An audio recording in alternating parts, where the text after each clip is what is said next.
and welcome to Connect the Dots. I'm your host. I'm Heather. I'm so excited to have you here today. Welcome back to the podcast.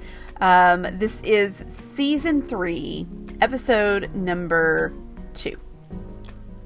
So we're just getting started on season 3.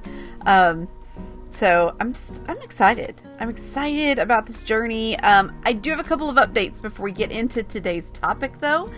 So let's get into update number 1. I updated my website. It is now solely dedicated to the podcast, and you can check out that new page at the link in the show notes or the description, so down below or wherever it is on your podcast app. I'll be working to build out some of the additional more advanced features like email list and voicemails over time, but go check it out.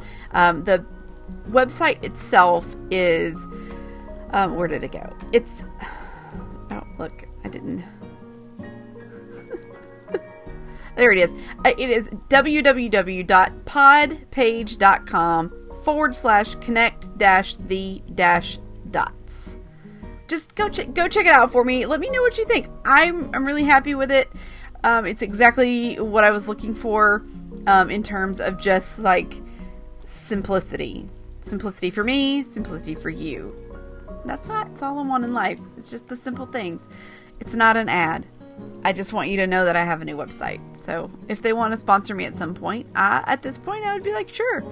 I'm liking the experience so far. Okay, second update. If you were with me during the 100 days of podcast, then you know I was working toward earning at least $7 from my Anchor sponsorship. And we did. Because the whole point around the $7 was simply because $7 will get me a nice latte cup of coffee from one of my favorite coffee shops. And so I was like, well, if we can earn $7, if y'all can help me get $7, then I will take you to coffee with me. So I will do an Instagram live, go get a cup of coffee from one of my favorite coffee shops. We'll do a little chit chat, a little Q&A. I thought that'd be kind of fun. So I'm trying to determine a date. So keep an eye out on Instagram for more information. Because I've got a couple little travel things coming up the next couple of weeks with work, and so it's probably going to be when I get back from that. So probably we're going to be looking at later toward the end of May, but it's coming. I have not forgotten. I promise.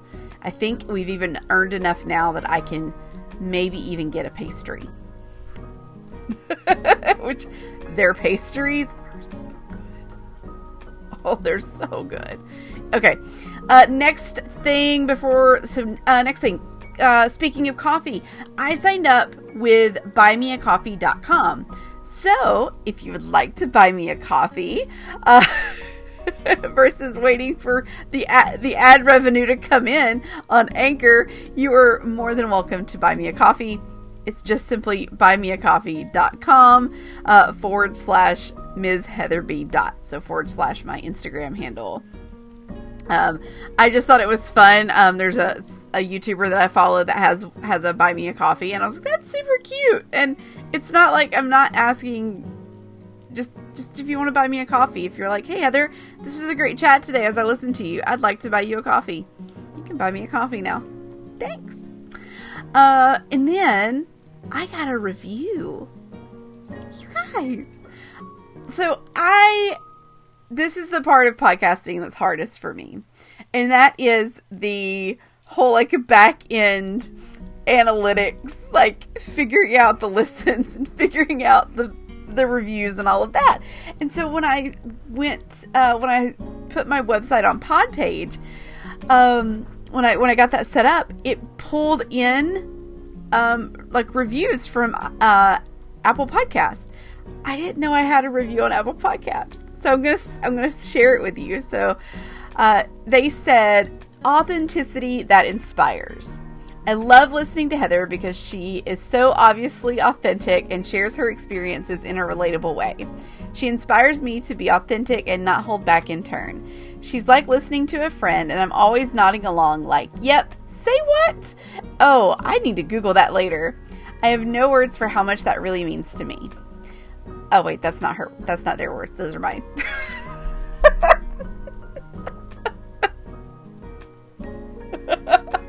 Sorry.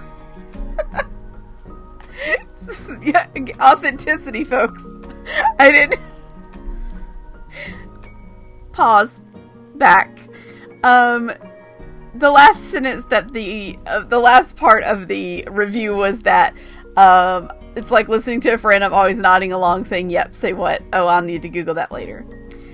My words are that I have no words for how much that meant to me. When I read that, I took a screenshot of it. I put it up on Instagram. I think this is actually back from March, but I didn't know. I didn't know how to get it. I didn't know it was there. So thank you so much. So much. It really did mean a lot to me. I was very, very flattered. I'm very thankful for that review. So thank you much. Okay, I think that's all the housekeeping that I have to do today. So let's get into today's topic. It is the second week of the month, so that means we are talking neurodiversity. I shared in day 71 through 73 and in day 76 some information around neurodiversity and my interest in this subject. So if you haven't listened to those, I'm going to put the link to those in the show notes. But here's the here's the short version, right? Over the last 6 months, I've been learning kind of more and more about myself. As I transitioned from one job to another, and kind of my brain had more space to think, my eyes have really been opened up to neurodiverse topics in a new way. At this time, I am walking into my neurodiversity journey. I equated this to like walking into a dark room where I don't know what's there. So it's kind of scary because you don't know what's in this room, but little by little you're starting to turn on a little tea light, maybe a lamp.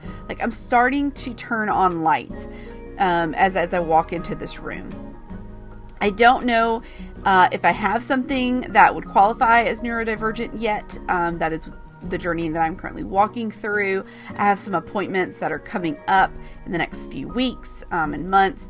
And so I will keep you in the loop as my journey continues. So as I find out more and understand more about my own neurodiversity journey, I will happily share that with you because maybe you are walking through that, or maybe you're nervous to ask the question. And if I can help somebody navigate this journey and understand kind of what it's like, I am more than happy to share that out because it's important. Because there's a lot of just like, is it online? Am I this? Am I that? Here's a checklist. No, like we got to walk it out. We got to go. We got to talk to some professionals and get some actual diagnosis here. But we're going to start today. If you go back and listen to, I think it's day 71, it is what is neurodiversity. So I talk about like, what is it and kind of where it came from a little bit. But today I really want to go back. We're going to start and kind of just review the history of neurodiversity, which I will say this was a harder to research subject than I anticipated. Yes. So let me give you the kind of the timeline that I found that I pulled together through like just various sources and listening to different things and reading different articles. This is kind of the timeline that we're going to go with. So in the 90s, there was a growing movement of people with autism or autistic individuals, and it started to like just become this movement, right? And it was kind of drawing on other movements and how they got going, just really trying to understand the minority that they were, that as an autistic person or person with autism, like who, and again, this is another part of my journey, is making sure that I say these things correctly. So please, if I do say them incorrectly, please forgive me and know that I am trying. And I'm trying to learn and to educate myself on this as I walk through this journey. So my apologies if I ever do say something incorrectly. if I ever misrepresent something. That's absolutely never my intention. So please know that. I trip over my words a lot too. So just please bear with me and give me grace. We will learn and grow through this together. But the one person I was listening to kind of talk about like how this was a growing movement in the 90s, kind of talked about it. They coined, or I don't know, they didn't coin this phrase, but they used the phrase neurominority. So instead of it's not like gender, or race or ethnicity, right? It's a neurominority. So there's this movement kind of growing to be like, hey, like this is, we're a subset of people, and there are things that need to happen to make sure that we're supported, just like other minorities are supported. So in 1998-99, the creation of the word neurodiversity came about and was used in print. So neurodiversity, the term, is attributed to Judy Singer. Harvey Bloom wrote an article in September of 1998 in The Atlantic that first used the term in print. There's this connection. So in the Atlantic article, which I will make sure it's linked in the show notes as well. Yeah, it is. So it's the second link in there. It's really interesting because, again, it's written in 1998. And so the kind of what it's about is very odd to look back and go, wow, that is kind of where we were at that point in time. But the article said, neurodiversity may be every bit as crucial for the human race as biodiversity is for life in general. Definitely, Harvey agreed. I think it is. I think from that point forward, right, 1998, moving forward, it has become more and more crucial, and it's something that we've really got to understand more and more. So in the 2000s, the movement really seemed to continue to grow in the autistic community and expand to include other diagnoses. There's not a lot of things available that I could find that were really like in the 2000s. But I did find in an article from Psychology Today where they referenced Nick Walker. And so this is around 2010. Nick Walker, who is the author of several different essays in a book. There's some YouTube videos out there, but her blog is called Neuroqueer. And she describes the three principles that are called the neurodiversity paradigm. And so the three principles are, number one, neurodiversity is a natural and valuable form of human diversity. Number two, the idea that there is one normal or healthy type of brain or mind, or one right style of neurocognitive functioning, is a culturally constructed fiction, no more valid and no more conducive to a healthy society or to the overall well-being of humanity than the idea that there is one normal or right ethnicity, gender, or culture. Number three, the social dynamics that manifest in regard to neurodiversity are similar to the social dynamics that manifest in regard to other forms of human diversity. This would be diversity of ethnicity, gender, or culture. These dynamics include the dynamics of social power inequalities and also the dynamics by which diversity, when embraced, acts as a source of creative potential. So Nick brings this paradigm together, right? That this is a natural and valuable form of diversity, that, right, it should be, there's no one right style of, brain or mind. It's just as normal to have neurodiversity, as it is to have diversity of ethnicity, gender, or culture. And I agree, right? The dynamics by which diversity, when embraced, act as a source of creative potential. I think that's something we have definitely in the last, this was written in 2010. definitely in the last 6, 7, 8 years, this has been such a on the forefront for so many companies, so many individuals, so many in just so many places, the topic of diversity, and seeing that it's not something to divide, it's something to bring together, and that it really can, when it's embraced, act as a source of creative potential. I really like that thought, because it's absolutely 100% true. From 2010 to now, well, there's a lot. There's a lot and a little. I'll be honest. There's a lot of just information just kind of coming in and like just coming from lots of different places. But then there's also not a lot coming out of that I could find out of like research and like diving into those kind of things. And so it's kind of this weird kind of spot that we're in. One of the things I did notice is there are a lot of different opinions about what qualifies in the neurodiversity category. So in my research, I found a website called Neurodiversity Network, which has a lot of good resources on it. It's linked down below. Go check it out. Got a lot of good stuff on it, but they kind of list it as, they say, people represented in this category are those with typical diagnostic labels such as ASD, which is autistic spectrum disorder, ADHD, anxiety disorders, intellectual disabilities, schizophrenia, mood disorders, and dyslexia. Some of this kind of concept of like what qualifies and what doesn't, some of the things that I was reading don't necessarily include mood disorders.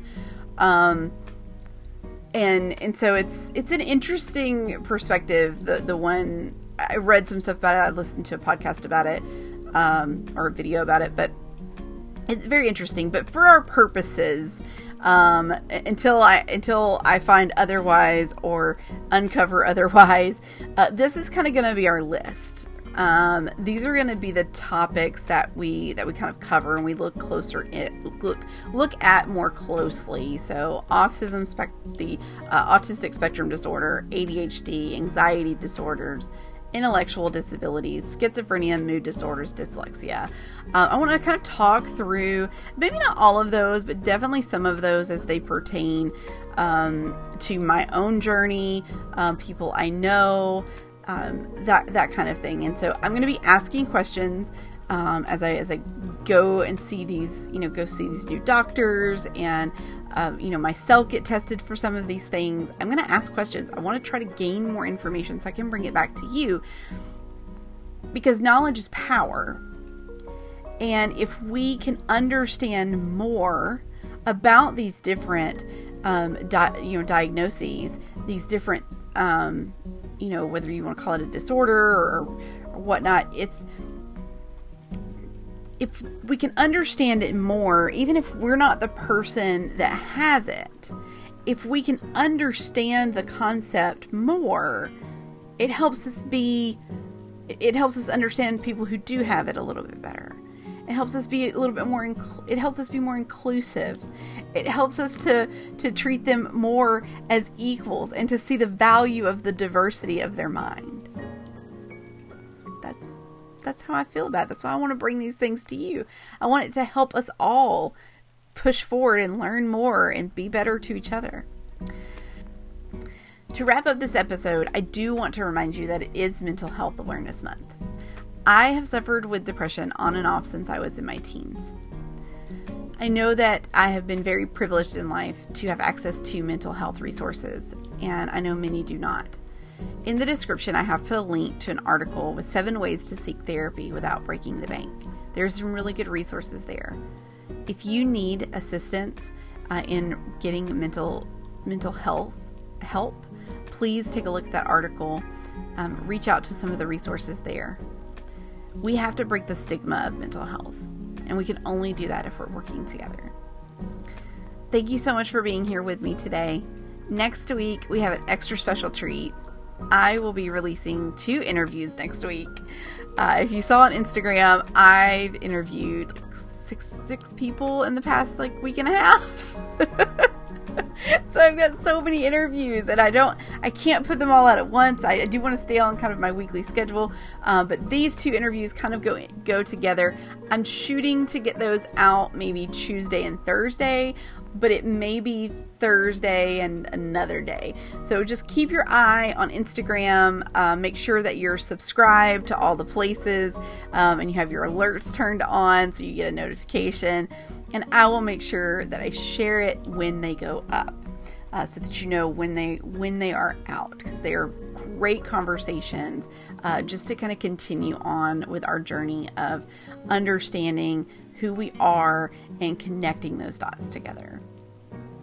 I would love, again, I just mentioned it, please make sure you're subscribed to the podcast. If you're watching this on YouTube, hi! Please make sure that you hit the subscribe button, hit the like button, and click on the little bell so it gives you an alert when new videos come out from me. Because I will be putting out some bonus videos on YouTube that aren't always focused, like aren't always just about the things that we talk about here on the podcast. I may do some reaction videos to some topics that interest me, so it's kind of like a deep thought kind of perspective of things in terms of a reaction video, and I will just put those on YouTube. I will not put those on the podcast, so make sure you're subscribed on the YouTube channel. And if I don't see ya this week, I will be back again next week with 2 interviews. So be on the lookout for those. I can't wait for you to hear them. Thanks so much for being here as we go through this journey. Until next week, remember that you are loved, you are worthy, and there are great things ahead for you if you trust and believe in the Lord. Bye.